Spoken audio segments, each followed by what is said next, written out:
There we go. Okay, so welcome everybody to the first presentation meeting of the new year. I think we're in for a dandy. I just have to get rid of that message. There we go. So let me begin by saying that I've known Meg Sears for over 30 years. Our lives connected when we both participated in local environmental groups focused on healthy living in our rural Ottawa environs, subject to environmental issues such as wetland destruction, drinking water quality, and agricultural and municipal chemical spraying on the lands around us. Meg has an educational background in chemical engineering, applied chemistry, and biochemical engineering from the University of Toronto and McGill, and completing her doctoral research in the labs at the National Research Council here in Ottawa. Meg certainly has a diverse background with over a year in petrochemical research, including at Gulf Limited in Sheridan Park in Toronto. Meg later branched into medical research with numerous publications in epidemiology and environmental health. She stresses that she is not a lawyer, but she has benefited from working with environmental lawyers who patiently explain laws made by people rather than laws of nature. As a mom, Meg has 3 adult kids who are employed in physics, biology, and fine cuisine. Over the years, Meg has been involved in such initiatives as preparing for the Canadian Human Rights Commission the document Medical Perspective on Environmental Sensitivities, which led to a policy undertaken by the Canadian Human Rights Act.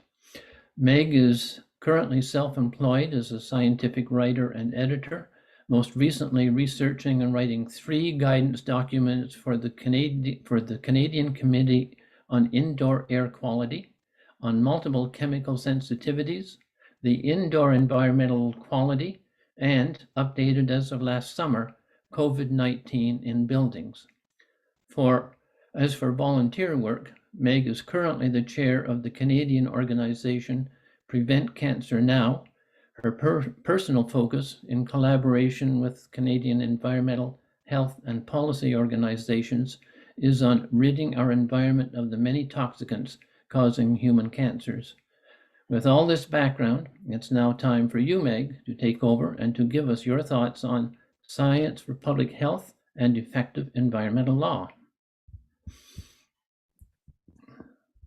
Thank you very much, Phil, for your very kind introduction. We'll just, there. Eventually the 1s and 0s will make their way to your computer. Is that showing now? Yeah, Yes. that's good to go. Thank you very much. Excellent. I have to really thank you for this opportunity to start 2022 talking about science for public health and in fact effective environmental law. Right now, we actually have maybe unique opportunity in Canada because there are actually 2 major laws which are supposed to be before Parliament. In the last session of Parliament, there was a draft, but it was presented before Parliament, but it did not get passed because of time constraints and so on, to amend the Canadian Environmental Protection Act. And then just at the end of the session, I'll tell you a little bit more of the storyline behind that, is the Pest Control Products Act, which deals with pesticides, was also put on the agenda. So in the preamble to the Canadian Environmental Protection Act amendments was featured the right to a healthy environment. And in this day and age, with all that we're seeing with climate change, the right to a healthy environment might seem like a pretty tall order, but what we'll talk about today are some of the things we can do to address both toxic chemicals and the climate imperatives. I would also say that doing this will help Canada's economy, its commerce, as the European Union is actually ahead of us on a lot of these issues. And if we are going to advance trade with European Union, as the Prime Minister has indicated is the intention, then we will need to advance our industries and our agriculture to be very good and actually to achieve least toxic approaches. So today we'll be talking about various interacting topics. There's the idea of pollution and all of the costs and environmental degradation and health effects associated with that. And we have laws and regulation and government actions to deal with adverse things in our environment. And then we'll talk more specifically about some of the reforms that will advance desirable outcomes. So with Prevent Cancer Now, and I'm also with the Ottawa Hospital Research Institute, we have a lot of focus on human health. And you can't have healthy people in an unhealthy world. So they really are very connected. But when you're talking about human health, you often talk about the concept of the exposome, all of the things that you are exposed to from your food, your air, your water, and they're both beneficial. We need to have healthy food to grow and to live, and some of them are harmful. And there is the concept of time. So early exposures can lead to late outcomes. And this is, of course, is in the context of a lot of biology, even from previous generations. So let's start, just stand back and say, pollution is really expensive. The International Institute for Sustainable Development, using a very narrow scope, estimated in 2015 that this was costing $39 billion a year in Canada. And since they allocated 36 billion of that to smog, we realized that there's a lot of room for increase if they had done a larger scoped analysis. The World Health Organization recognizes that persistent organic pollutants lead to obesity, diabetes, cancer, reproductive and developmental harms, autoimmune diseases, and a lot more. Climate change, of course, is now resulting in deaths and deepening inequities, insecurities in housing, food, employment, healthcare problems. And so that was advanced by the Canadian Institute for Climate Change, and contaminated sites are coming to the fore as well. And this is seen in to a large extent in chronic diseases. And we're seeing in Canada that the chronic diseases are actually shifting to younger and younger ages, so that somebody who is younger may be equivalent in some terms of their health to someone who is older. And this diagram is, this graph shows with different colors, different ages, different years. So this is from 2003 to 2008.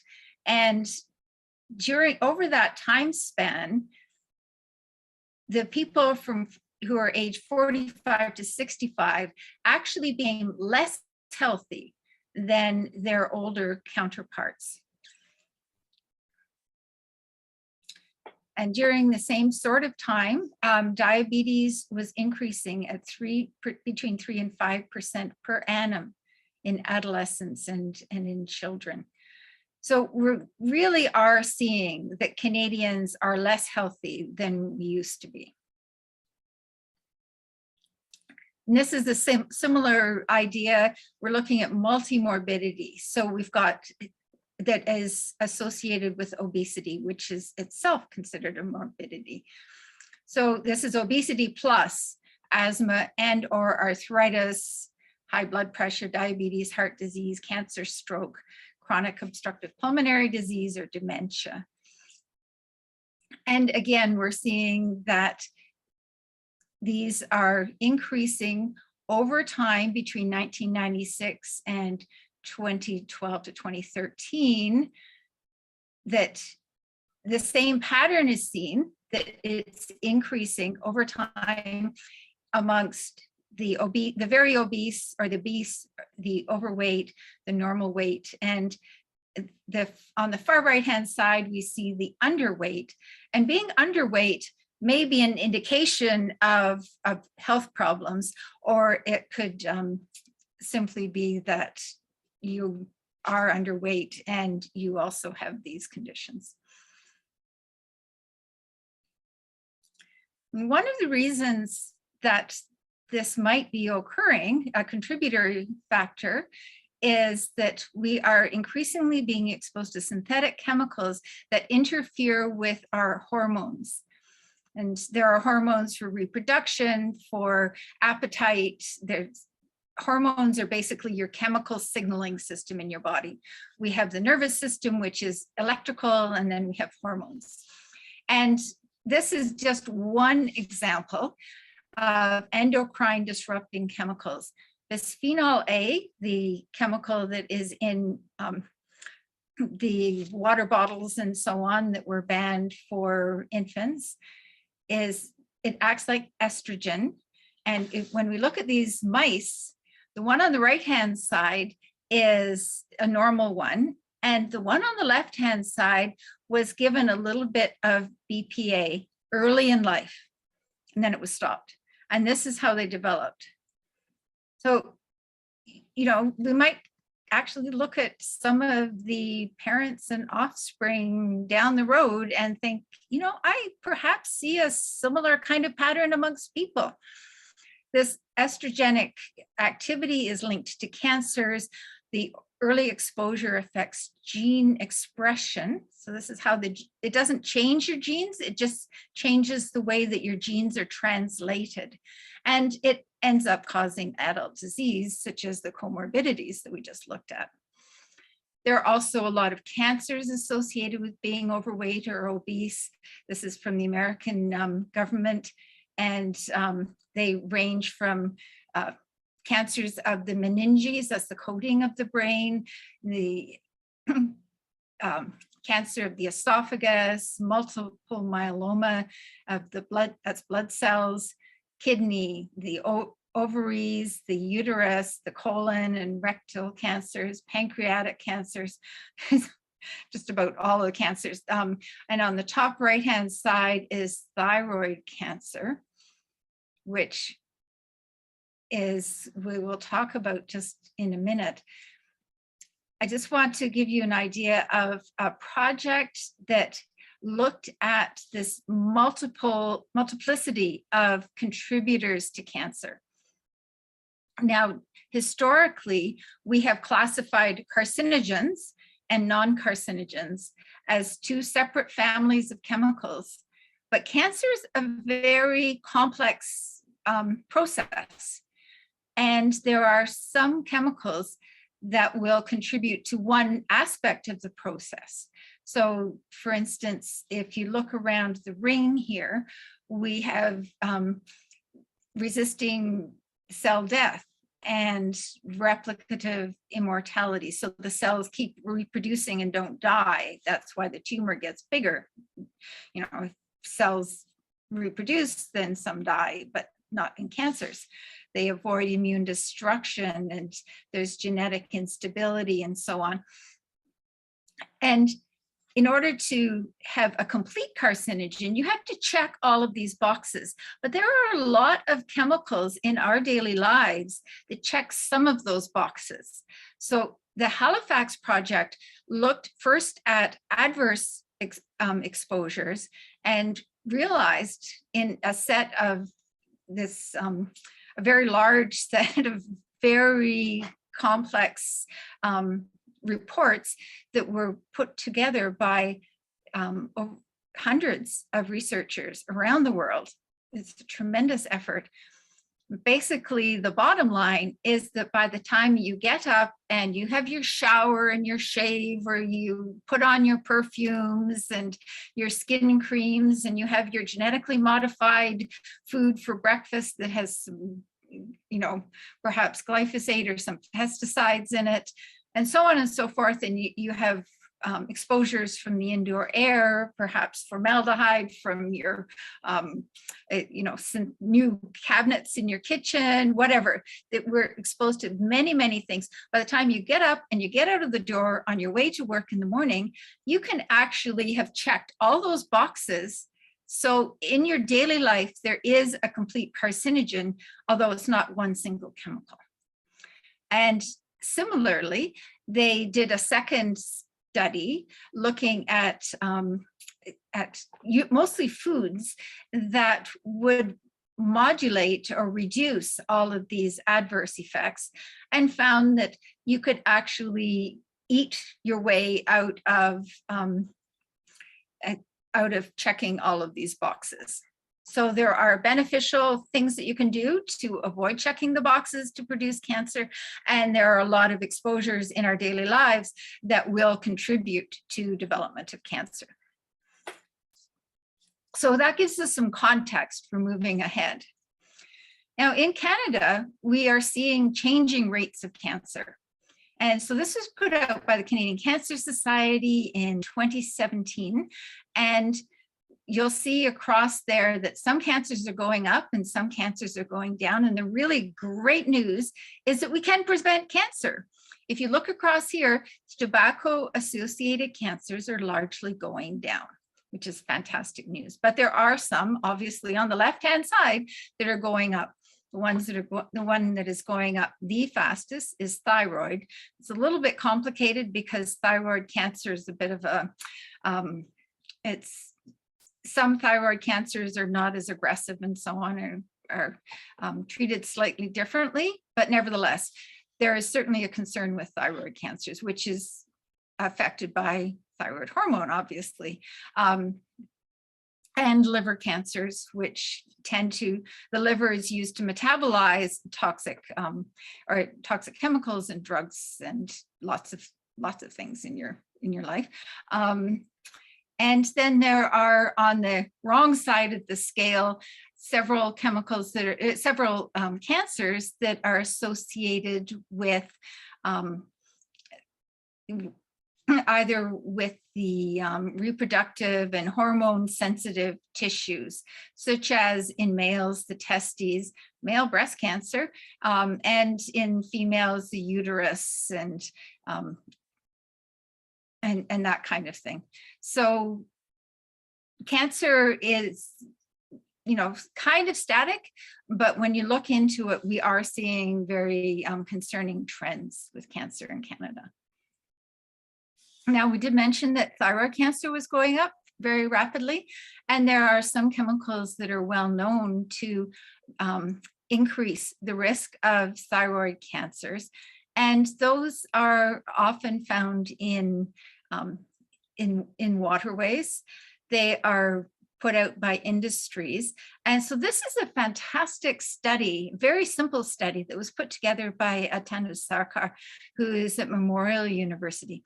And the hypothesis is that down the eastern side of Newfoundland, the Labrador and Newfoundland, it's quite clean water. This is the Labrador Current that comes from the north, whereas the western side and the southern side of Newfoundland, the island, is really bathed in water that has been collected through the Great Lakes with all of the industries, all the way up the St. Lawrence with the industries in Montreal and out of the Saguenay. And so there's a very big difference in the water quality, and there's a very big difference in the toxicants that are absorbed in the fat mostly, although some in the flesh of the fish. And these are fish eaters. So they simply looked at hypothyroidism, which is endemic, and found that there was a significant difference between those who were eating fish out of clean water versus eating fish out of the more polluted water from inland Canada. So this is clear evidence that there is, Houston, we have a problem. In the northern parts of Canada, among the Inuit, we're also seeing problems because a lot of these pollutants, they evaporate and then they tend to move towards the north. They move to colder and colder places because they evaporate in one place, but they're more likely to condense out of the atmosphere where it's colder. So there's a name for this, it's called the grasshopper effect, because pollutants tend to collect in northern areas.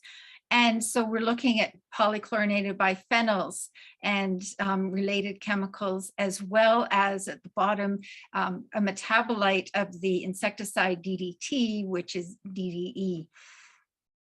And here in this population in northern Canada, we find that the people who have higher levels of these pollutants in their bodies are more likely to have diabetes.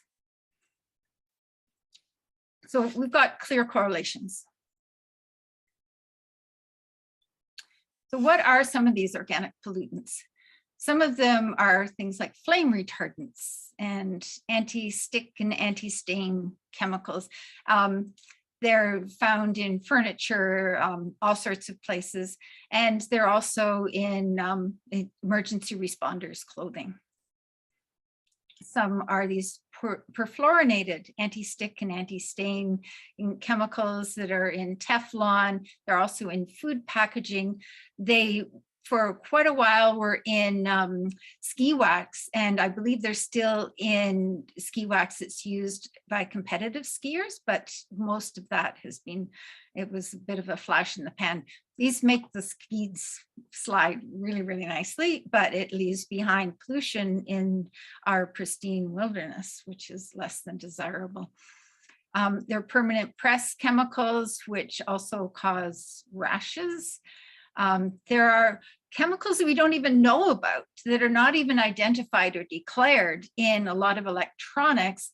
And then right at the top of the food chain, we have our newborn babies, because these chemicals are absorbed by everybody and they collect in our fat, and that then are given off through the breast milk to infants. So not only can these chemicals transfer during pregnancy, they are also fed to babies. But this is not to say that breast is not best, because it is. There's a lot of compensatory mechanisms that can happen. So breastfeeding is by far and away the best, but we still know that women who have breastfed multiple times have lower levels of these pollutants, and that there are pollutants in breast milk, which I find very difficult. So let's talk about some other environmental contributors. We were talking about chemicals in general, but we have this particular law, the Pest Control Products Act, that deals with pesticides, which is also to be on the legislative agenda. And the backstory here is that last summer, Health Canada announced that it was going to increase the amount of glyphosate in food. And we got wind of this and brought it to public attention. And there was a great deal of public attention to this, because people thought that they did not want to be increasing the maximum residue limits of pesticides in their foods. So just before the election, the government did a quick back step on that. They paused all of the many increases proposed for maximum residue limits, and they said that they would amend this act, which we thought was great because it was last passed in 20 years ago. So after 20 years, it's surely due for refreshing. Pesticides, we also encounter them when they're used indoors against insects, some chemicals used against mold or pesticides, and some antimicrobials, which are certainly going up a lot when people are responding to COVID. Outdoors, as well as in food and agriculture, they're also used in landscaping, and they're used as defoliants for industrial purposes and for the military. Now, possibly associated with that glyphosate we were talking about is inflammatory bowel disease. Inflammatory bowel disease, all of this dysbiosis is connected to changes in the microbes in the gut. And most of those are bacteria. And glyphosate not only kills plants, it was originally an antimicrobial, it was actually an antibacterial drug proposed. And so it was patented for that. And it not only changes people's microbiomes, it changes animals' microbiomes, and it changes the microbiome in the soil. So we can talk about that later. But with dysbiosis, we end up with inflammatory bowel disease. And Canada has the very dubious distinction of being one of the world leaders in inflammatory bowel disease, which has been going up in our children. And there are variations amongst the various provinces. I point out that some of them, there may be problems with differences in diagnoses or reporting across some provinces, but clearly the trend is an increase. Colorectal cancer arises because of inflammation in the bowel, and certainly inflammatory bowel disease is a very prevalent precursor to colorectal cancer, and that has also been increasing in Canadian adults below 50 years of age. And in the study, this was going up most quickly in the 15 to 29-year-olds. So 6.7% increase in the next age group. So we've got 7% increase in the children and 6.7% increase per annum in the adolescents and young adults. So we are seeing some very sorry consistency here.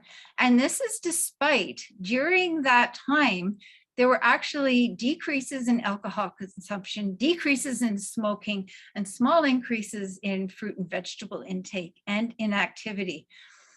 So people were getting the message. They were doing the cancer prevention stuff, and yet still these colorectal cancers were increasing. Another hormone-related concern that is possibly related to pesticides are male birth defects. There are hypospadias, which is when the ureter goes out of the penis somewhere along the shaft instead of at the tip, and undescended testicles. And again, Canada has fairly high rates of these kinds of birth defects. And here we see in Nova Scotia that they were clustered in high agricultural areas. So this is not proof, but it's very concerning. And finally, one other example of a concern with pesticides is, I mentioned they changed the way that the genes are expressed. So they're not changing your DNA, but they're changing the way that it's translated and is turning in, it's being used to make chemicals in your body. And what can happen is that there's what they call an epigenome, which basically regulates how the genes are used. And epigenetic effects are being related to these concerns about obesity and chronic diseases and related effects. So when you see the same kind of thing going through generations without the continuation of the original exposure, then these are epigenetic effects that for some reason are being maintained through the translation of the genome with the egg and the sperm, etc. This is highly concerning because we're actually changing the nature of people. And so this is about DDT, which was an insecticide from World War II. It was used very extensively for a long time because there was not a lot of acute effects in people. and it's still used in third world countries against mosquitoes. So the study that was just published looked at the mother's level of DDT in their bloods at the time of birth. And they found that mothers that had higher levels of DDT were more likely to have daughters who were obese or had breast cancer. And then in this multi-generational study, which is phenomenal that they actually carried this out, had the dedication to carry this out through generations, they looked at the daughters and they looked at the granddaughters. And the daughters who were from the original mothers who had higher levels were more likely to have daughters with early periods, early menarche, and who were obese. So here we're seeing 2 generations. And the researchers tell us that by the time an epigenic effect passes through 2 generations, it's starting to get baked in, that it's more difficult to reverse. That's a very important topic of research. We don't have results on that. We don't know how to sort of bust apart this epigenetic fate that we're baking into our children and our grandchildren, but it's something that I think is very worth avoiding. I'm going to switch topics very briefly. There's another environmental contributor to adverse health effects, and that's our modern electromagnetic radiation. Now, our atmosphere blocks lower frequency electromagnetic radiation very well. So we're talking about the frequencies that are used for radio, for television, for telecommunications. These are going up very, very quickly. And they're also the same kind of, part of it is the same kind of frequency as we have in microwave ovens. Now, when I was doing work as summer students back in the 1970s, people were looking at microwave catalysis, which means that chemical reactions go more quickly. And the idea then, which has now actually been extensively researched for thousands of chemical reactions and is actually used, is that with microwave catalysis, you can have an efficient chemical reaction with very specific outcomes or products without using nearly as much energy. Because usually, you put your chemicals in a big pot and heat them up, sort of like your mother does in the kitchen. But using this microwave catalysis, you don't need nearly as much energy, so it's very efficient. And now what we're seeing is that there are increasing brain tumors and adverse health effects in young children who are exposed to microwave radiation. And I have one hypothesis is that this microwave catalysis phenomenon is interfering with this synchronicity of the biochemistry in the body. So some reactions are going more quickly than others, which causes a lot of biological harm. We also know that radiofrequency radiation interacts with chemical toxicities, and it magnifies the toxicities of chemicals, such as in a huge study they did with thousands of children in Korea, they found that children who both used a cell phone to the head and had higher blood lead levels, which is a neurotoxin, they were more likely to be expressing ADHD symptoms. So we don't have a lot of research on that, but there is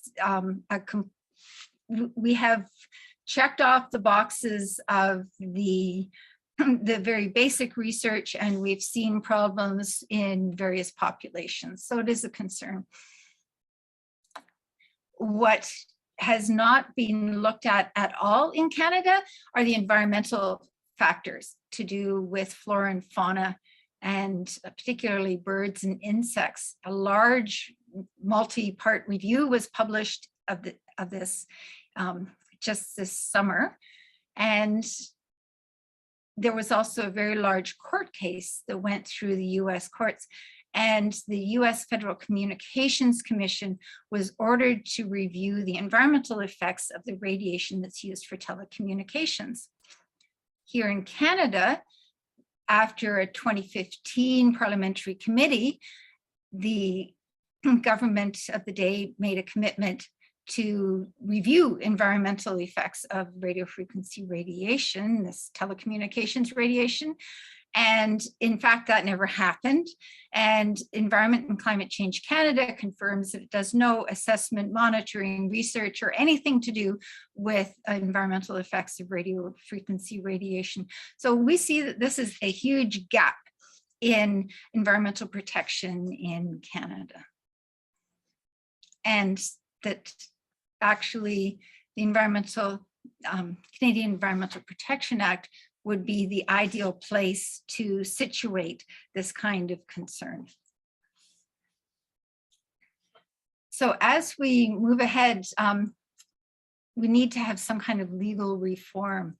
And you may have noticed that the under the excuse me, under the Pest Control Products Act, the part of Health Canada that deals with pesticides is the Pest Management Regulatory Agency. Under the Canadian Environmental Protection Act, we have the Chemicals Management Plan. So we're not dealing with chemicals by banning usually, we're managing them. But in fact, you can't manage if you don't measure. And in Canada, we have very little data on these actual chemicals. So we don't know, although we know that by far and away globally and in Canada, glyphosate, for instance, is the most used chemical. We have no data on glyphosate in humans. We have very little data on glyphosate in food and water. And what information we did have coming in, and a lot of those programs have actually been cut back. There are unknown chemicals in modern products. There are unknown exposures to radio frequency radiation from devices. Antennae now have directional outputs. What does that mean? There are satellites and the Internet of Things. In France, a lot of phones are being recalled and reprogrammed and so on because there are excessive exposures. In Canada, after CBC did a special investigation and found that Canadian cell phones were overexposing people, it was a big collective shrug. We have no evidence that there's actually monitoring and actions being taken about cell phones, for instance, or any other electronic devices in Canada. So this is, it's concerning that we have this big gap. And of course, if we're going to have legal reform, we need modern science that considers these hormonally active endocrine disrupting chemicals. And we have to be looking after those who are most at risk. We have to be considering not just an average exposure. We have to be looking after the people who are most exposed, the workers, the people who live in fence-line communities, those people perhaps who have some kind of medical problems so they can't excrete or deal with these chemicals as easily as most of us. We have to do the science at environmentally relevant doses. Most of the science that's considered by regulators is actually provided by the companies that make the products.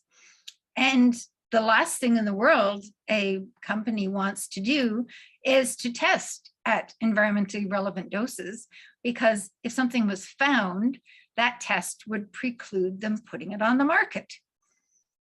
So we need to be including the independent epidemiology, the studies of people, which are now excluded, and we need to be requiring tests that are relevant. What happens is that for the prescribed tests, we want to minimize the number of animals and so on. So using high doses is actually quite commonly done for very pragmatic reasons to find something in a reasonably short time with a reasonable number of animals. But there are now alternatives. There are laboratory tests in vitro and in cell cultures, and there are computer models.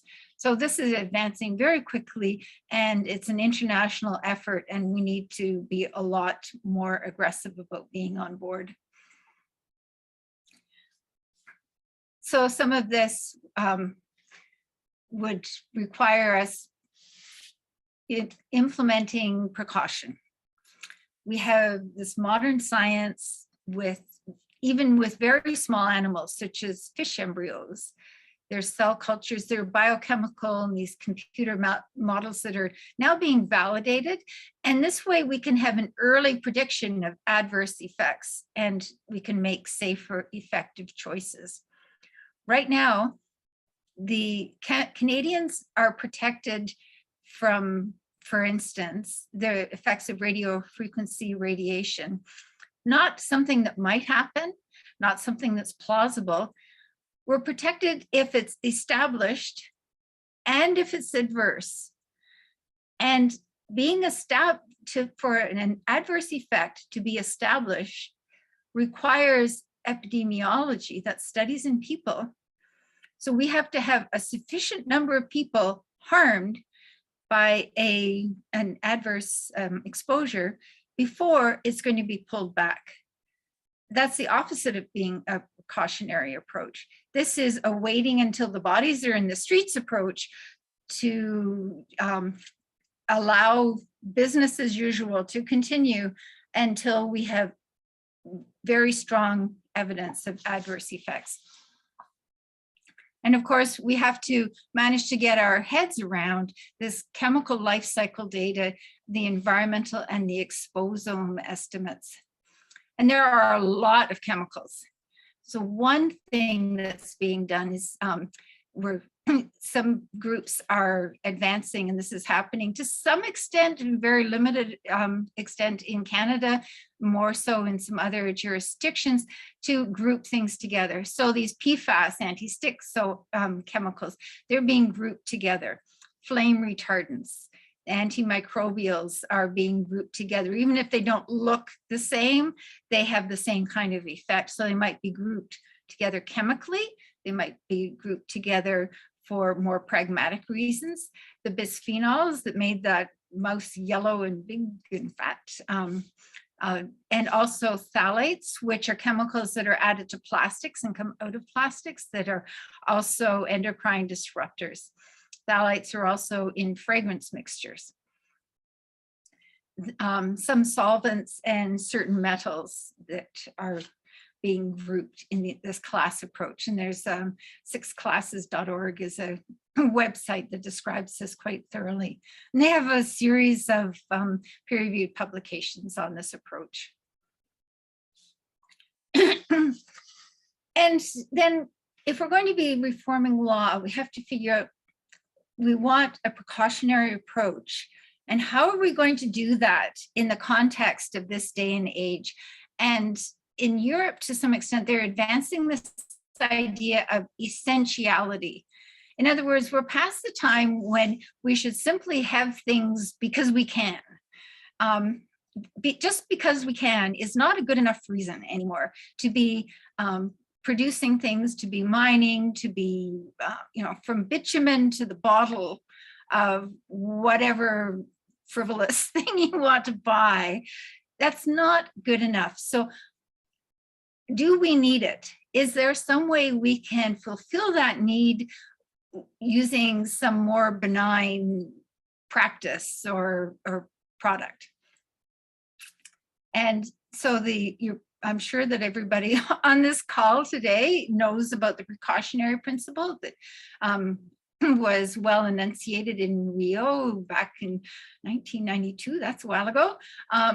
So where there are threats of serious or irreversible damage, just because we don't know everything isn't an excuse to not do anything. Because this proving of chemical harms can literally take generations. We have 3 generations to find out about DDT. That's way too long. And so in the European Union, they're basically just saying how essential is the use of these substances, and we have to rethink. Can we do without it? Can we substitute with an innately less hazardous process, product, or substance? So just to walk through, one example would be those perfluorinated chemicals that are toxic, persistent, etc. And these are key ingredients in outdoor clothing. And for a lot of outdoor clothing, really, we don't need to have super breathable Teflon, Gore-Tex type of clothing. If it's a rainy day, I have a nice, lovely raincoat that has a film of some kind of rubbery plastic on the inside of it. And it is not fluorinated. And it works perfectly well. However, somebody such as an emergency responder, firefighters, they need both the water repellency and the flame retardancy. And so perhaps that's one situation where substitution could be made for most of us, but the emergency responders may need to wait until we have better chemistry before substituting. And again, we have to look through the climate lens. So we've got consumerism that's driving carbon emissions. And some manufactured plastics are being considered toxic under the Canadian Environmental Protection Act. And that's by merit of their environmental footprint. So again, applying essentiality could be done in a much more broad way. And one example I would, of course, give is fragrances for that. And actions could range from prohibition to perhaps carbon taxes. Another climate lens would be agriculture. In order to store carbon in the soil, organic and regenerative agriculture is essential. And it will also provide flood resistance. And this is one example that was on CBC, and where an organic farmer, his neighbor's soil was all being washed away, and he had his cover crops, and it just kept everything in place. So he actually did much better during the BC floods last fall. For vulnerable populations, this again has to be included, as we mentioned. People are vulnerable for not only because of their age and stage, their innate biochemistry. They are exposed, they have different stresses and socioeconomic status. So that affects their housing and their access to food and their occupation. In Canada, we have this very strange situation, which I gather has something to do with our constitution dividing federal and provincial responsibilities. And occupation is actually not properly considered in federal legislation. And somehow we've got to work around that because it's a huge gap. And then, of course, the co-exposures and the history of exposures. And I just give a little bit of context. This has been tried before in the Pest Control Products Act in 2002. There was an additional safety factor or extrapolation factor introduced. And I don't think that the ink was dry before the industry convinced the PMRA that it was really quite unnecessary, and it's never been applied, I don't think. And so this leads us to the idea of how much evidence do we need before we take action? Do we wait until the effect is established as adverse, or can we act in a more precautionary way? And I think that we've probably canvassed that pretty thoroughly.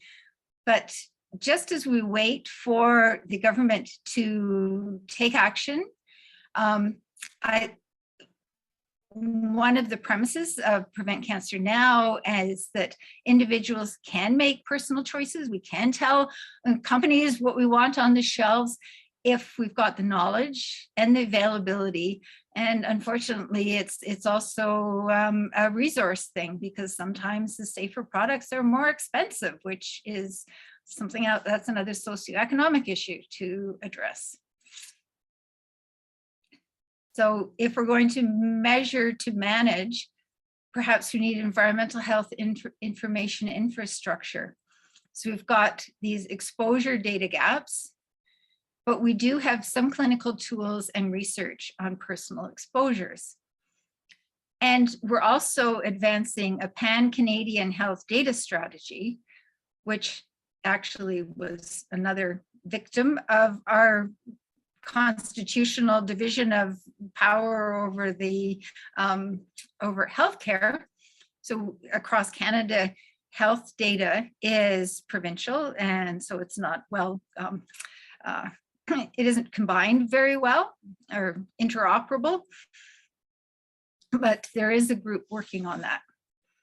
So there is reason to believe that we can move ahead to be able to measure and to manage a lot better than we have been.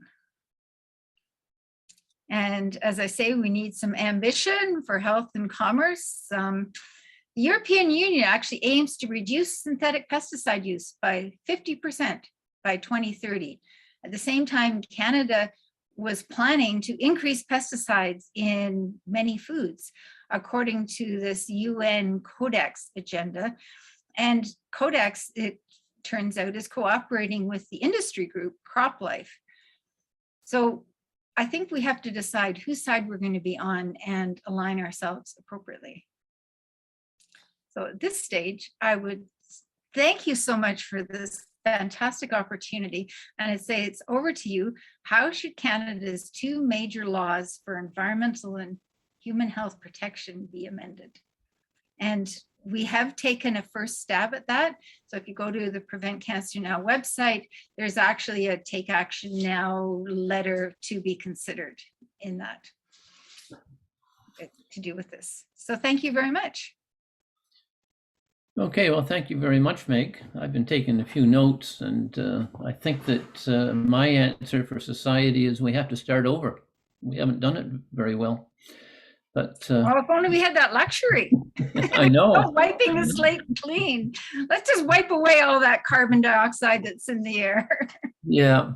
So that one of the big questions is, how do you sort of articulate all of these different concerns? How do we bring in the media, the journalistic group of people, to have a better voice, to activate people, to explain to them exactly what it is that we're all facing? They've done a pretty good job with COVID, but they haven't done an awful lot with other things. So that'll be my question. And then after that, Vic Buxton and John Mayer, if you could be prepared to provide your questions. Well, I think that we need a lot of people helping out.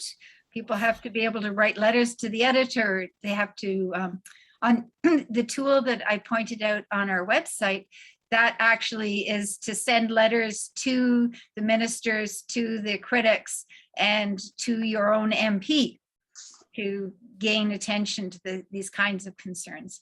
I have had a few columns published on other related topics.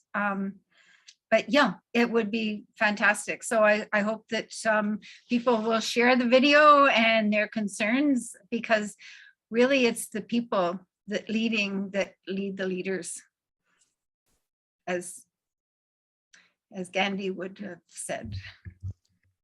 Okay, Vic. Yes, well, thank you. Thank you for the presentation, Meg. It was very interesting. Just by way of background, I was Canada's chief negotiator at Deer Summit in '92. I also spent my career at Environment Canada developing regulations and control.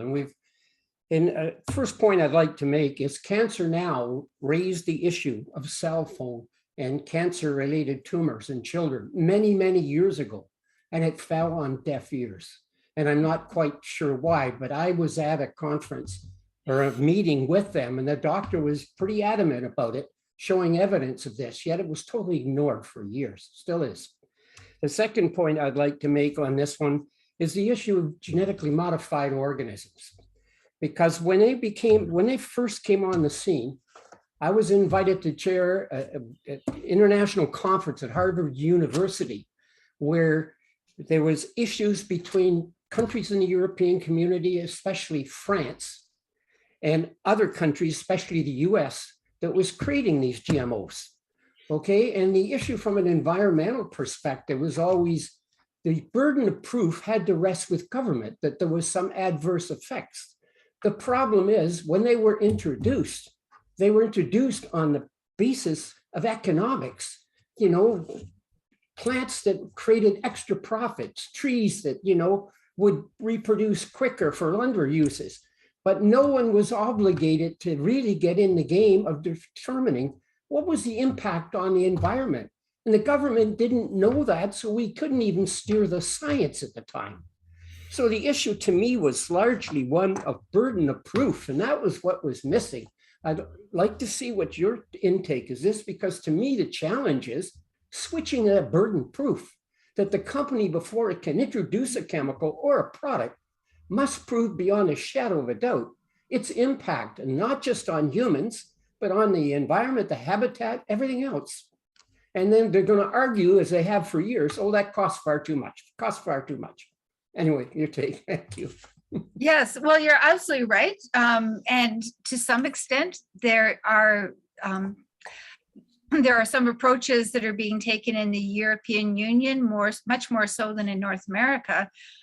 Certainly, if you look at the information about glyphosate that was pulled together by the lawyers in California at Baum Hedlund, they actually,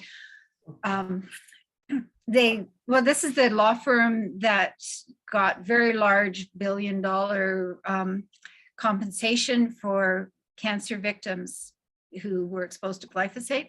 And not only was the science gamed, it was manipulated, and it was done so with the kind of aided and abetted by the EPA, by the Environmental Protection Agency. So there's a scientific problem, but there's also a huge problem just in the way that government is handling information. And right now, you know, Prevent Cancer Now, we routinely send information into governments when they have consultations. And one of the things that I think we probably put in just about every single submission is, well, that's very nice, you've got your studies there, but there's, you know, compared to this tiny little bit of information that you have in your document, there's this huge plethora of peer-reviewed studies. And in one of the glyphosate documents, the Pest Management Regulatory Agency actually said that they prefer the information from industry because it's done according and reported according to their protocols. But it simply does not reflect reality. So there's a very big problem, and part of the problem arises just because there's so much stuff. So if we can somehow cut that back to make the science more manageable, because right now the cat's out of the bag, the genie's out of the bottle. We cannot properly pull together all of these strings to make a coherent picture, but some of them we actually can't. Where we see a coherent picture, it's not a pretty one. Well, one last comment about this, I should have mentioned it, that meeting at Harvard University, the biggest objection was coming from the French. And the French government, France, they were concerned about Monsanto and some of its chemicals disrupting all its agricultural practices. And the argument that was coming from US industry at that time is that France was trying to obstruct the introduction of GMOs using the strategic application of doubt.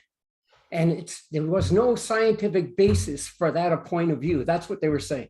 When in fact, the opposite is true. Yes, exactly. This is, there are several books. David Michaels used to be high up in the American government, and he has, he's published 2 books, and the last one was The Triumph of Doubt. Yeah. Talking about precisely that, how so many adverse exposures are being foisted on us, basically because doubt has been weaponized. Yes. Thank you. Okay, John Meyer. Okay, Meg, lovely. Just brings out a huge number of questions. I'll restrict myself to the electric society we're moving into. And that is where we're going. If we're going to be sustainable at all, it's got to be an electricity-based society. I'm a big fan of electric vehicles. They're the biggest carbon reduction bang for the buck any individual can have, most individuals can have. And they themselves, I've always wondered about the EMF produced by electric motors. I think it's probably variable by the design of the motor. That's one question. Second question is, on all vehicles now, they've got navigation and safety sensors and transducers surrounding the car with essentially a fog of radio frequencies. And I just wonder what sort of research has been done on in these areas. Very little.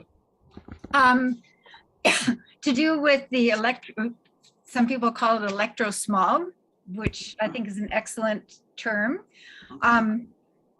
What's happening is certainly the electrosmog of various frequencies, and also, it's modulated so that it sends a signal. And that modulation can increase the toxicity because you've got more rapid change of field. But right now, what we're seeing is that there are going to be some difficulties with some of the technologies just because there is so much competition. So basically, it's turning into a shouting match amongst these various electrical devices. And so now the way they get around that is that they have things that are more directional, more narrow beamed. But then you say, so what's the exposure? Because the exposures are all calculated on the basis of, these very broad beams. So what happens when suddenly that same amount of energy that was okay when it was like this is now going to be, very focused? So there's a tremendous amount of uncertainty regarding what the exposure actually is. But right now, the industry has won the day. And according to Health Canada, unless it actually boils you a bit like an egg, then there's no possible harm. And that is their premise. It's the same as there could be no possible harm from genetically modified organisms. And in fact, the government of Canada has proposed, and I think the consultation is maybe just finished, but that doesn't stop you from saying something about it, that all genetically modified organisms that are produced by CRISPR, which is a genetic modification technology, all of these CRISPR GMOs are going to be considered just fine without any kind of analysis at all. So they can be released, unlabeled, unknown, who knows? So we actually are seeing triumph of doubt in the GMOs, and also to do with radiofrequency radiation. But certainly some people are feeling quite ill these days with effects of this radiofrequency radiation. Okay, just one addendum, a quick answer. Is there a death ray bandwidth that is known to be specifically or clearly dangerous to humans. The audio frequency up to 20 kilohertz, highly unlikely. But is there a bandwidth that is damaging, known to be damaging? There's not one that has been identified. There are some that are more likely than others at higher frequencies. You know, there's like ultraviolet radiation, which is on the other side of the visible spectrum. But certainly we've not identified one particular bandwidth that should be avoided or something like that. They have identified that some of the frequency that is supposed to be used for 5G will interfere with the navigation of automatic landing systems and so on. So there are other aspects of our world that where there's that more specific knowledge, but no, we can't just, you know, kind of parse it off like that. And the fact that it's modulated means that in essence, it's not as if it's a single plane wave. This is modulated. So your body sees it as a variety of bandwidths. Yeah. Okay.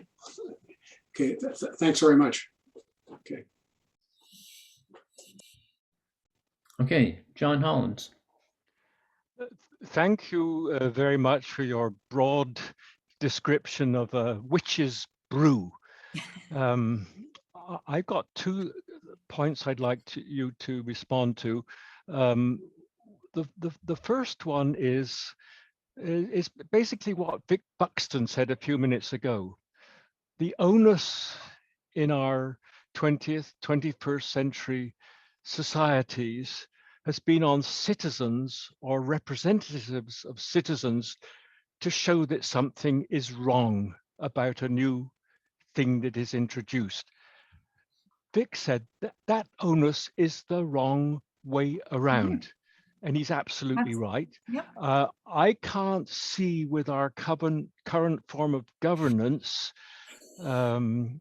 how we might reasonably expect in this parliamentary democracy, where I find our parliament is not particularly well informed on anything environmental or scientific, that could actually happen. And if you've got a word of hope for me in a moment, I'd be pleased to hear it.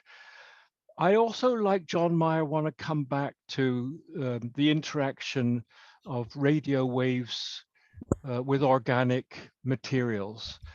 I was a student more than 50 years ago at an Institute of Cancer Research, where one of the researchers actually looked into that. It could find no connection at all. And the paper that Dave Doherty put up a few minutes ago, a European study from 2007, tells us a lot about what they actually did in their research, but it doesn't actually give us any useful results. If you just stop and think about it for a moment, for a radio wave to interact with another substance, that other substance has to be able to conduct electricity. So a copper wire works fine. A piece of organic tissue does not, I would not expect it to respond to radio frequency waves because it cannot induce any current in that organic material. So I was skeptical 50 years ago, along with my senior colleague, and I'm still skeptical today. Maybe I'm just decaying away. I wouldn't agree with your last premise hypothesis. What happens is that every single chemical reaction in your body is electrochemical. And so chemical reactions only, and I'm speaking as a chemical engineer and as a chemist, chemical reactions occur because electrons go from one place to another. And that's how chemical bonds are formed, how they're broken. And so basically, although it's been simplified in chemistry largely to be, kind of a chemistry thing, Really, it happens because of electrical interactions. So I don't think that just because we don't transmit electricity could possibly mean that it does not have an effect on us. And now we've seen in cell cultures, in animal studies, and the interphone study that was put up did not show very strong effects. Franco Momoli at the Ottawa Hospital Research Institute did an analysis of the Canadian data. So what happens when you have international studies is there's so much noise because there's differences amongst different countries for a whole bunch of different reasons. The Canadian study, which is more focused, actually showed stronger effects in terms of cancer than the international one. So if you search for Momoli and so on, and I can give that to you. Interphone wrote in 2007 that there were 2 billion cell phones in the world. I imagine it's double that now, maybe much more than that. With such a large number of transmitters, wouldn't you think that somewhere there was a concentration of effects that would have been readily identified? There are actually, and what happens, just as with chemicals, some people are more susceptible to various chemicals. Some people are more susceptible for reasons, some of which we probably may never understand, that there are people who are very susceptible, who develop symptoms if they are in an environment with higher levels of of transmissions, of radio frequency radiation. And these effects happen even when there's not actually physical heating, which is the only effect that is recognized by Environment Canada. But we have right from the test tube through animals to studies in humans that this radiation actually causes cancer and it causes other effects. So once again, there's a lot of doubt. If you look at funders and follow the researchers, there are two camps, and there are two camps, and they come up with different conclusions. And I'm not sure who first said it, but it's very difficult to get someone to change their mind when their paycheck depends upon them not doing so. So this is contested. It's contested science, and anything that we're going to that somebody's making a lot of money out of and that is harmful is contested science for a very long time, unfortunately. Well, you've got so many chemicals that you've laid out for us, and I have a vague grasp of how that works. I think it would be better to concentrate our efforts on the things that we fully understand, rather than the things where the effects are not evident to me and perhaps many other people, and concentrate our efforts on things that are clearly established problems. In that way, we'll never prevent problems down the road. Okay. The one last, and that's what Prevent Cancer Now is trying to do. Certainly there are a lot of established things, and even like, how long did it take for us to get rid of asbestos in Canada? I could tell you the story about asbestos when I was at McGill, but that's too long. One last comment on the radio frequency issue is that the most independent study of issues dealing with cancer are done by the International Agency for the Research on Cancer. And they take great pains to be independent. IARC is part of the World Health Organization.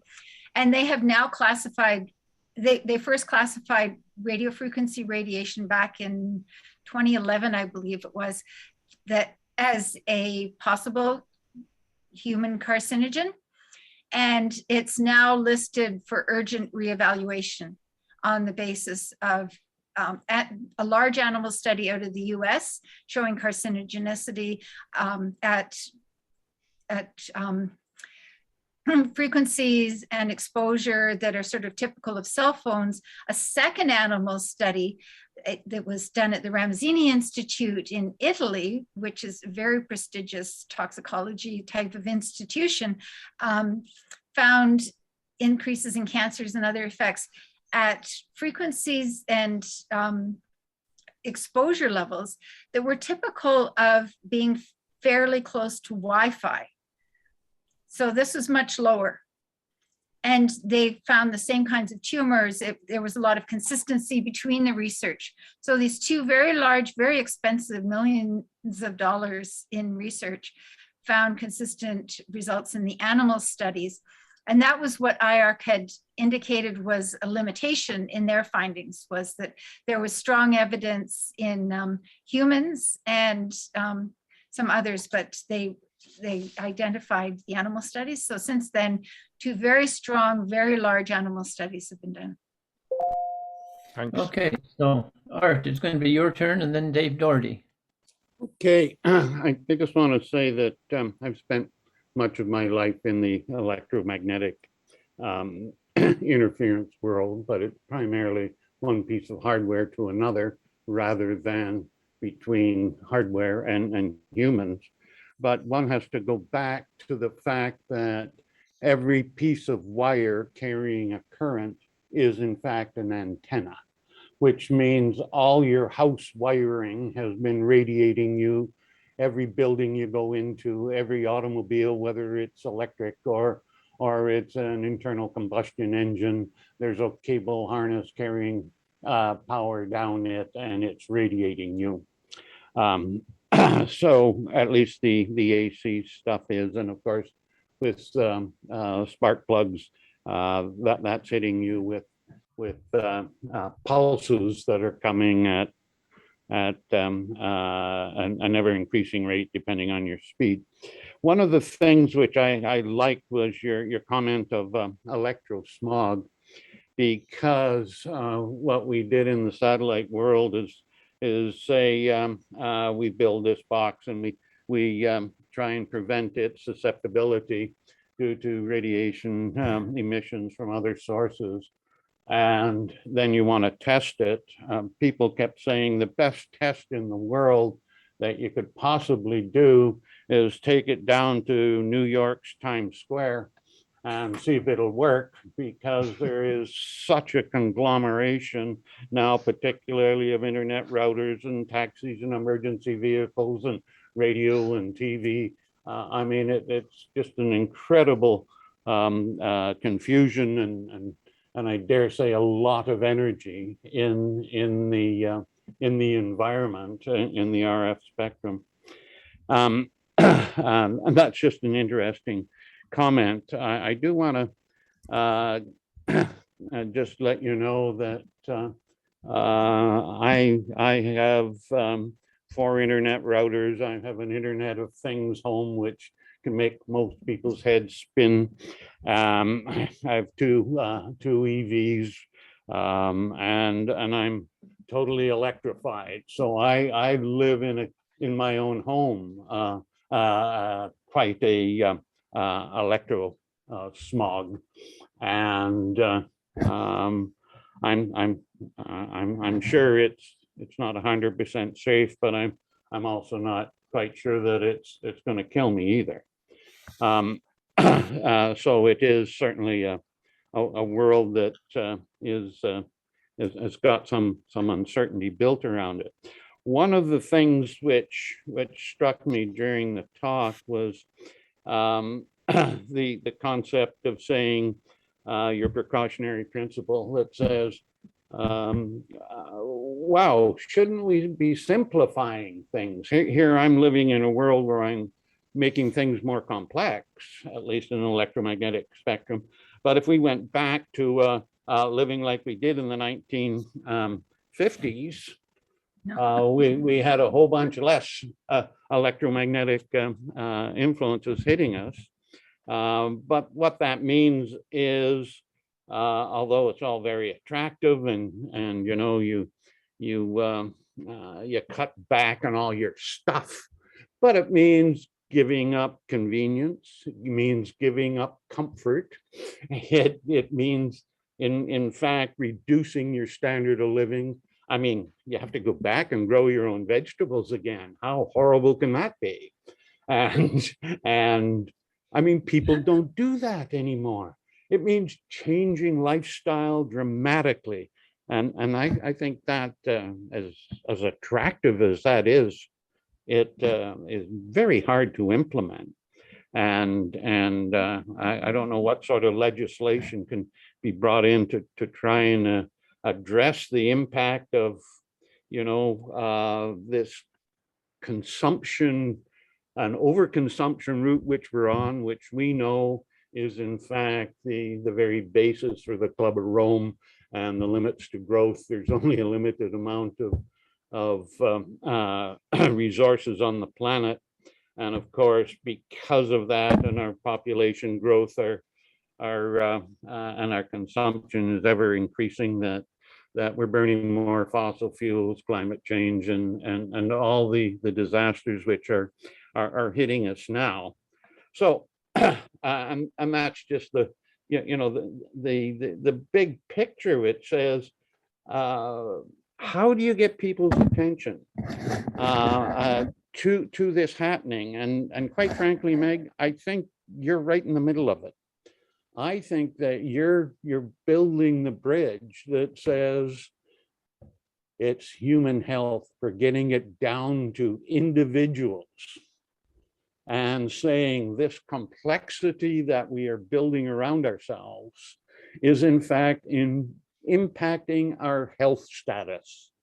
And that to me is a message I believe can be relayed to our politicians. We're counting on you. You get that message to them. I'm just interested in your comments on that. Oh, that's a lot to comment on there, Art. You said lots of different things. Actually, I see that Ben Wolf just put in the chat the link to the letter that I mentioned. Thanks, Ben. That's great.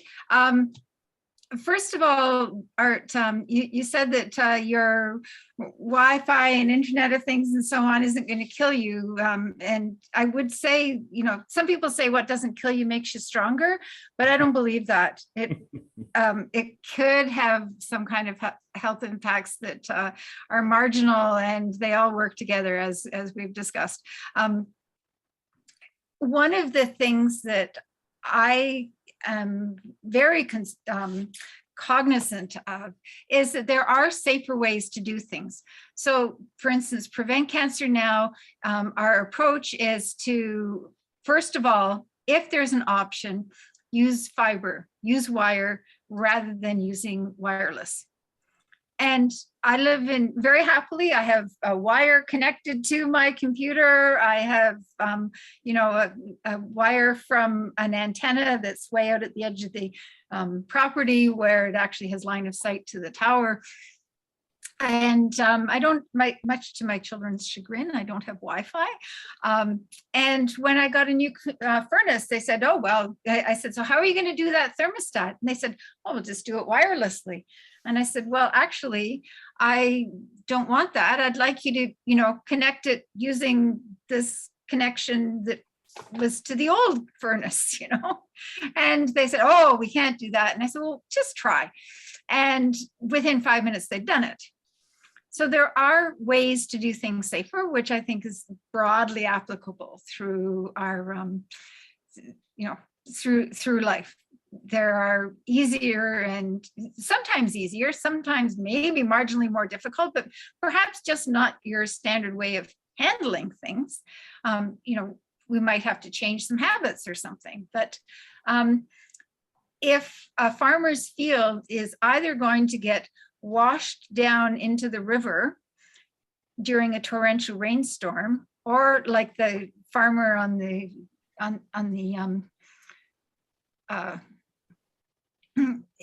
farmer who was on the CBC, who was who had cover crops and had flooded lands, but his lands just drained and were perfectly fine. There are ways that are going to have many benefits that are really not all that inconvenient. And I think we just have to really rethink a lot, because a lot of things that we do are really unnecessary. Right. I just interested in your comment, though, that which I really would like to push, and that is the connection between climate change and human health. Absolutely. And to, in fact, get that message, I believe that is perhaps a message which politicians will understand far more than any other scientific argument that is put forward. And if these arguments can be driven home, and as I've said, I'm just delighted to have met you, because you happen to have a foot in that door, and you are representing us in a way that we haven't been quite as successful as you as addressing the impact of climate change on humanity. And Well, if you're I was doing it through successful, health. then we would see the changes. So we better. I would hold on that judgment, but something, it's not something one person can do. So we have a website, we have an action. You all have MPs to talk to. You have my email address. Anybody can email me if they want more information. But really, this is something which the people have to lead, so those leaders will follow. And certainly wildfires, food insecurity, mold in your houses. There's nothing healthy about climate change that I know of. Maybe there is, but I don't know. Okay, thank you. Yeah. Thank you. Thanks. So Dave, you've got a number of different questions. Are you going to do them one at a time, or can I give you sort of one question and then put you down lower in the list for the next one? Actually, there's just one question. Most of what I put in was sort of research on things. I'd like to make a couple of comments first and then quickly ask the question. First, Meg, thank you very much. It was a wonderful talk. Took me right back to my 20 years trying to advise the government on environmental and especially human health effects of all kinds of different things. And my decade at Health Canada, when obesity, climate change, and aging were my three major files, and you could have fitted in on any one of those. And I have wandered through the same maze, banging on the same walls as you have for a very long time without a whole lot of success. I wanted to mention that on that Interphone study, one of the criticisms was that it was, at least in major part, funded by the cell phone industry. And my own criticism was that I went and read the study, and the people were divided into four groups: the control group, a very low exposure group, an intermediate exposure group, and a high exposure group. And we would not now have judged the high exposure group to be high at all. Exactly. It was just very low. However, what they did is in the data, if you went and looked at the high exposure group, they had 3 times the rate of brain cancer. And they stated that in the article. And then when they went to their discussion, they amalgamated all the 3 treatment groups, the low, medium, and high, and said there's no effect. And when they went to the abstract, they said there's no effect. And if you only read the abstract, you'd think cell phones are completely safe, when in fact, that study proved they are not. I have many other questions that I will take advantage of your offer to exchange emails, but I wanted to ask this question, specifically related to cancer and a few other things that are, let me call them traditional illnesses, diseases that we treat in our hospitals. Do you think that it's time that we rationed COVID-19 care so that we are not putting at risk people who have all these other illnesses like cancer and saying, no, you have to delay your treatment for 6, 8, 10 weeks because we're taking care of these COVID patients? That's a really hard question, because right now people are kind of flying by the seat of their pants with trying to figure out what's going on with COVID. And I am not a healthcare provider. And what I would very, with great reservation, make any kind of predictions over what kind of care should be given under what circumstances, because every doctor, this isn't necessarily a big kind of universal decision that's going to come down from on high. We've got doctors in clinics who have one patient in front of them. And so if we were going to do any kind of rationing, that would have to be kind of at the door or something. And right now we've got healthcare providers who are burnt out. I have a dear friend who works in ICU in Toronto, and they are really, really burnt out and being abused by patients in ICU who are not vaccinated. The things are just beyond belief. But on the optimistic side, having looked at, followed in my COVID work, some of the epidemiology and done some modeling, I hope, maybe, and there are probably people on the call who would be better qualified to state, but it is possible that this Omicron is sort of the storm before the calm. And I really hope that would, that we may not have to really address that. But looking ahead, we're, as humanity, we are going into rougher times with climate, basically. And so at some point, we are going to have to start making decisions as a society under this emergency situation, under that emergency situation. These are going to be our priorities. We're going to look after the young and leave the elderly at the side, or whatever they are. We're at some point, humanity as a whole is going to have to do triage on a whole bunch of different levels. It's going to be very painful. And I really don't know. Richard Vanderjagt has just suggested that we read an editorial by Gary Mason in this morning's Globe and Mail. I haven't seen that. I did. I read that today, and I was about to say, this is starting now to show up in the press, and you will, I think, see it hotly debated soon. It's actually, of course, it's actually happening in our hospitals now because there are so few healthcare providers who are healthy enough to work, and there are so many patients. They're already saying, I can't handle you. Go sit over there. Yeah. Go sit in the corner until we have time for you. Yeah. Which should be the second Tuesday next week. But no, it's very difficult, and it's indicative of some of the very difficult times that are coming ahead. That's one aspect of it, but we will have others. You can only pull so many people out of the stream, and with climate change, there's going to be a lot more. So it's a good idea to think about it, and it's a good idea to exercise precaution in many ways, as much as we possibly can. Yeah, thank you. Okay, so Richard get my tongue going here. Vanderjagt posted something, and he wanted me to ask you to talk about public health data strategy. I'm not quite sure what it is that he's trying to say, but he says his mic is muted and he can't ask it himself.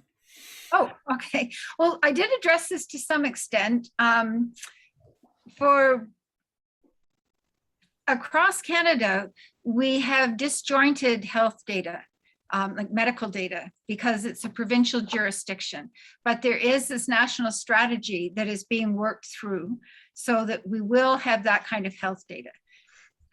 In order to tease out what might be happening with environmental health, exposures to chemicals, radiofrequency radiation, differences in diet across the country, like, you know, whether you're eating fish on one side or the other side of Newfoundland. Not quite. I just wanted to look in my Globe and Mail if it's here. Oh, please, please. Oh, is this Richard? Well, no, I can speak if you. Okay, well, no, go ahead. I thought that you had said that you couldn't. No, well, Meg, I think, is in the middle of answering it. I'm the plant in the audience because Meg and I collaborate. But I think the whole point of the Pan-Canadian Health Strategy, and this is what Meg, I think, was about to say, is that it is a way of collecting the data and making sure that policy decisions are based on science and rather than on industry and lobbyists. But I think I'll leave the rest of the answer to Meg there. Yes, the health strategy is largely directed at medical information. So we may find out that there's more, you know, there's more of certain chronic diseases in one place than another. But in order to make that helpful from an environmental health point of view, we need to have the exposure information. So exposure information is very disparate, but with it is possible to bring that together in so that the databases are interoperable or are somehow made to work together so that we can move ahead in somehow untangling some of these disparate exposures and adverse health effects. And in the meantime, when we have a good reason to believe that there are adverse health effects from some exposures, we shouldn't be waiting until there is absolute proof of harm over generations. And we can do that. We've got enough information now to be shaving off some of the possible worst actors, and not just to do it one chemical at a time, but to do it by groups at a time. And yeah, that's something we can wait till we've got information, and we can also move ahead and hope that we don't see the same kinds of changes in, say, cancer incidence as we saw in the last report from the Canadian Cancer Society and from Stats Canada, where the thyroid cancers were going up so quickly. Okay, I so would Barb, add that I treated lymphoma at the Ottawa Hospital for over 28 years. And in the beginning, lymphoma clinics, there were only 2 of us doing them, and they were small clinics. By the time I left, there were 5 people doing lymphoma, and we were overloaded because non-Hodgkin lymphoma is clearly related to some of the environmental toxins, for instance, that are sprayed on golf courses. Actually, that was highlighted on, on CBC at one point. There was a whole hour show on that. But the point being that some of these patients who developed the lymphomas, they had very resistant lymphomas, very hard to treat. And even after transplant, they relapsed.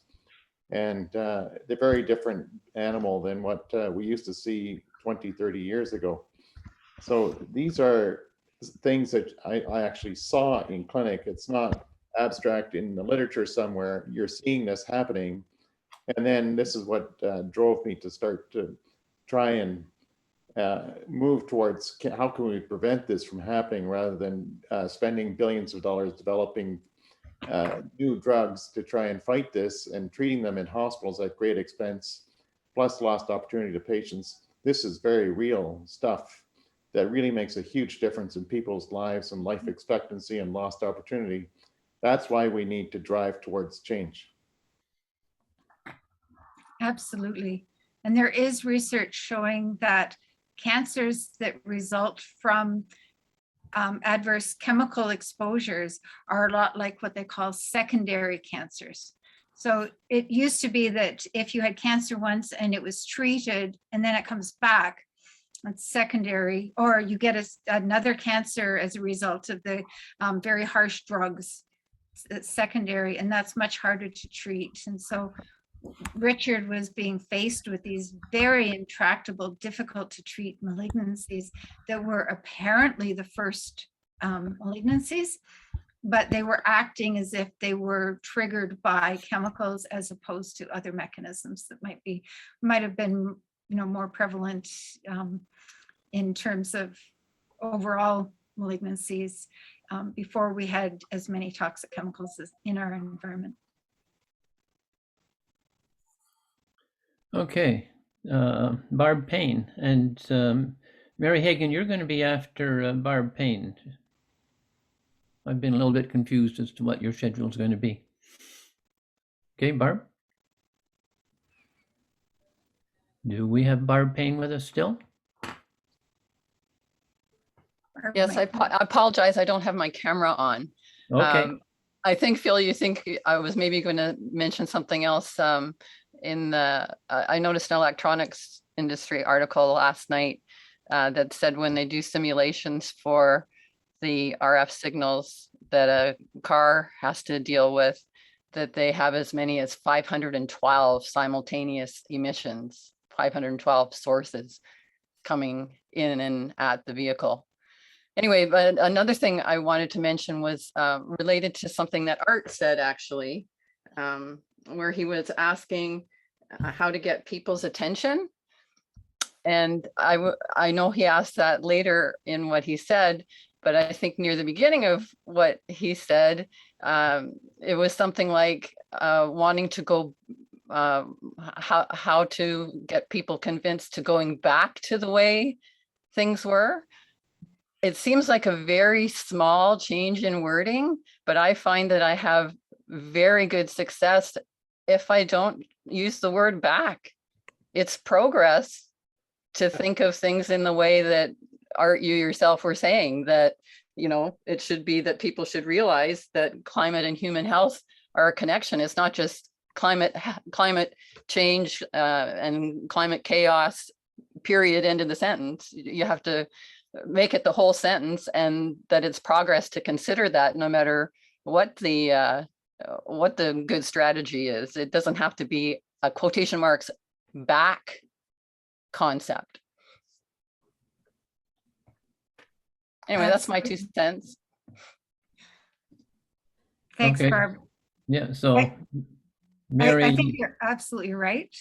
Barb is absolutely right, because we have different kinds of technologies. We have ways of shielding. We have a lot of things now that we didn't have before that are very beneficial.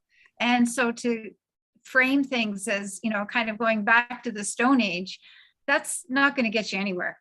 And that is not what would be happening. We have a lot of knowledge now and a lot of technologies, a lot of capabilities, and we can use them. So thanks, Barb. Mary Hagan. You're going to have to unmute yourself, Mary.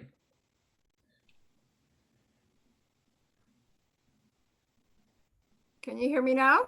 Yes, I can. Okay. Hi, Meg. I think I first met you, feels like 2 decades ago now, when I worked at Health Canada.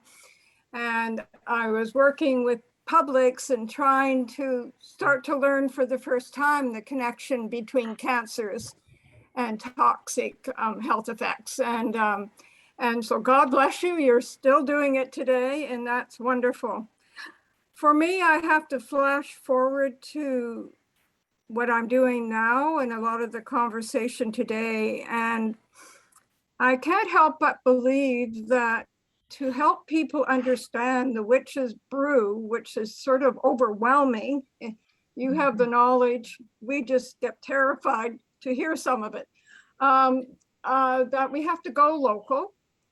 And I agree with Art, and maybe a bit with what Barb was just saying about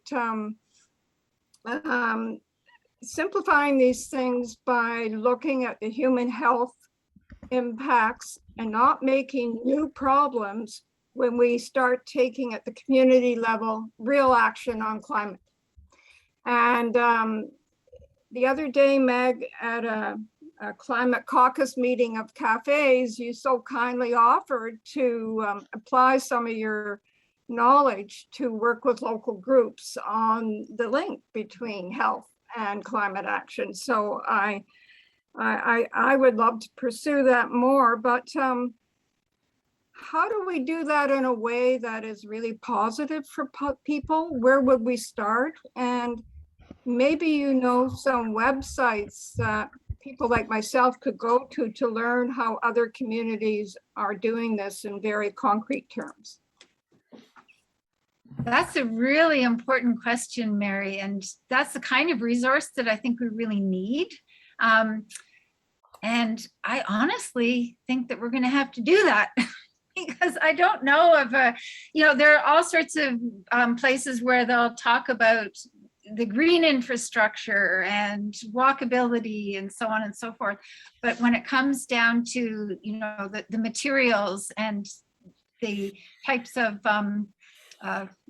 chemicals or exposures, I don't know of a lot.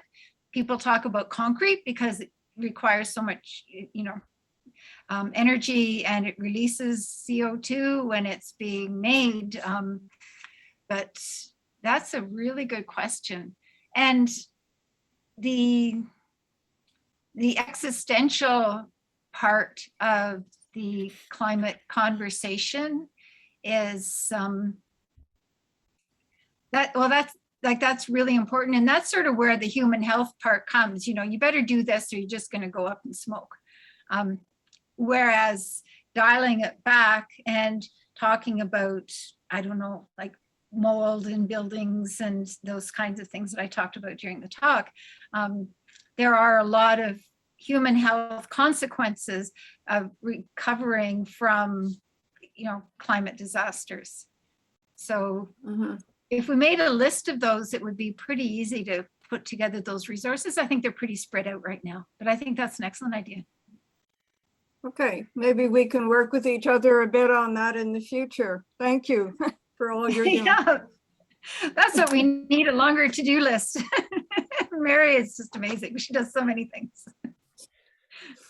Okay, well, I don't have any other questioners at this point. If I'm making a mistake, my apologies. You might be able to sort of yell at me that there's one more question that wants to happen. We're just about the end of time, so I'll sort of count to 3, and if nobody yells, then it's going to be passed over to the people that wrap things up.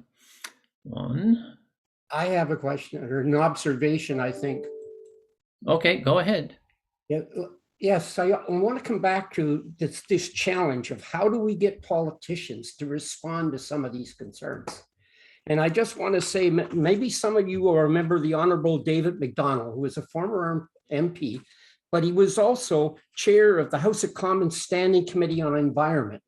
And what happened then was every time industry come in and would make an observation against the proposed regulation, he would summons the people that were doing it in government to come in and give the government side of it. And then he got it in collaboration with Elizabeth May, happens to be a personal friend, and at that time just became a member of Parliament. They decided they were going to create a group called the Commons Group. And it was an informal gathering of persons interested in the ethical dimensions of the global commons. Okay. And I was invited, along with many others, David Hallman from the World Council of Churches, a number of others, NGOs, to sit on that. It was called the Commons Group because we met in the House of Commons. But the interesting thing about this was that we would invite ministers, current environment ministers, for in-camera meetings to discuss some of the issues that were before us, with the hope that they would carry back that influence. And it was amazing at how many of our meetings, they wouldn't show up. They'd send some, person in their staff to sit in on it. So, it was as if they were under the paycheck of the corporations that were funding their campaigns rather than anything else. But, I made an effort in 2018 to reconvene this group. Elizabeth May called it again once together. And we met in the House of Commons. And the whole point was, what were the lessons learned from that past action? To give you an example, when the cod fisheries collapsed in Nova Scotia, we had a meeting of this group to discuss it. It had the minister in charge of fisheries at the time and an off the record commentary on what really happened. And it was because Canada issued too many damn licenses. We overfished it. We killed the fishery, you know, but the whole point is, how do you translate that into action on a broader, you know, political scale to arouse these people, because they're stuck to their own platforms? That's a huge challenge.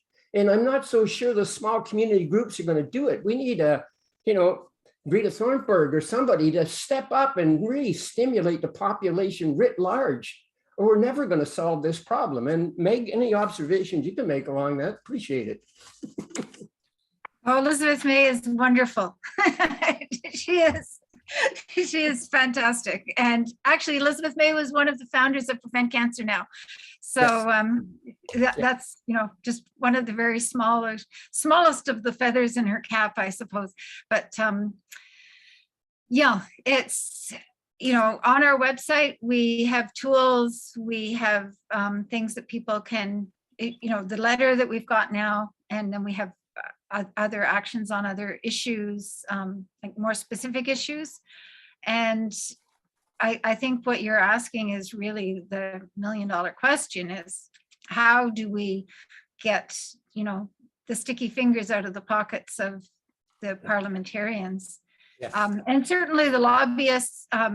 For instance, we were talking about the glyphosate in forestry in New Brunswick, and they had a hearing, and just before the Pest Management Regulatory Agency was to appear at this hearing, there was a meeting between a representative of Irving and the head of the PMRA.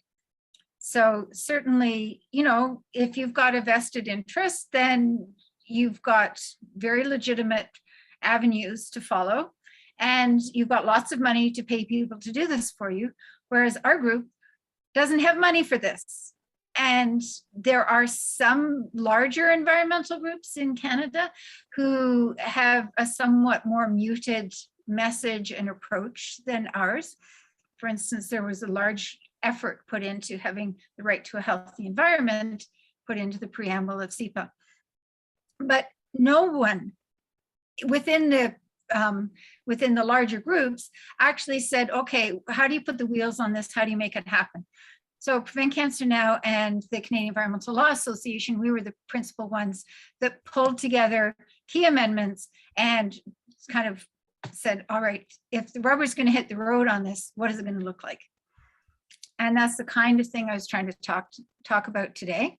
It's one thing just to have nice airy-fairy words, but it's another to write it into legislative language.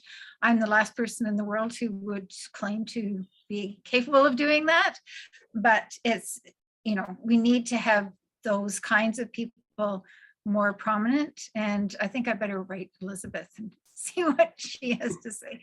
But certainly let's get together and do something like that. Elizabeth just recovered from knee surgery. She had her second knee transplant just about 4 weeks ago. So yeah. McGill, yeah. Yeah, she's pretty amazing. She did pretty well with her hip too. She'll be back in the swimming pool. So before Jean sort of does the wrap up, and one other question that I had, and it was referred to in your bio. You spent some time with Gulf Oil, is that what I remember? And yes. You were doing something about carbon capture.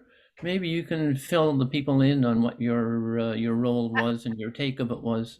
Actually, I was working in a lab where we did not, you know, at the time, nobody was interested in carbon capture and storage. This was many years ago.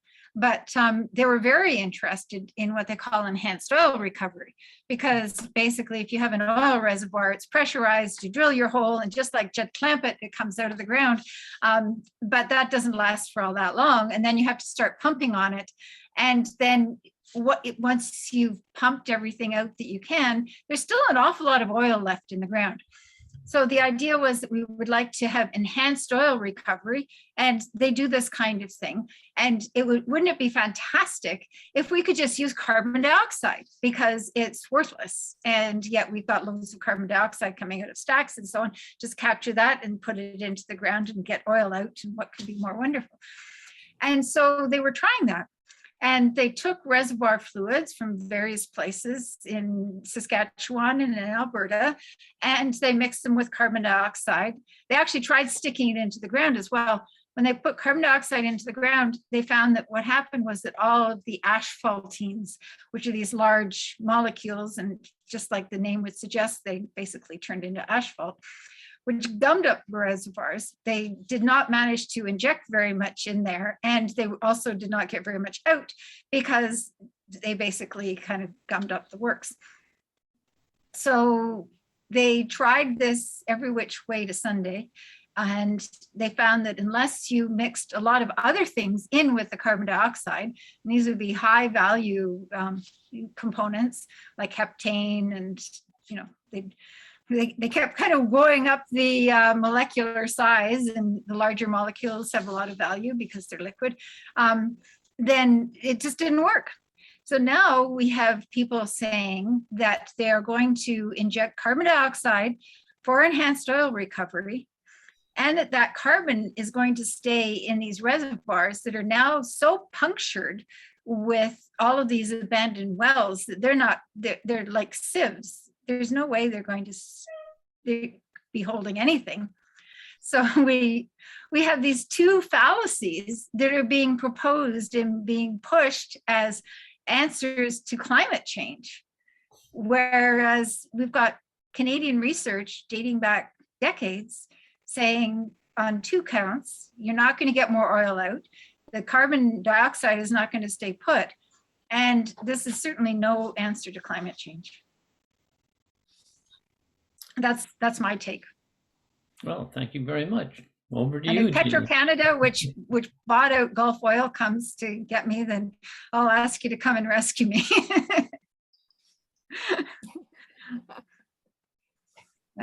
Yeah, that's just a little snippet of something else that's off the side of the table here.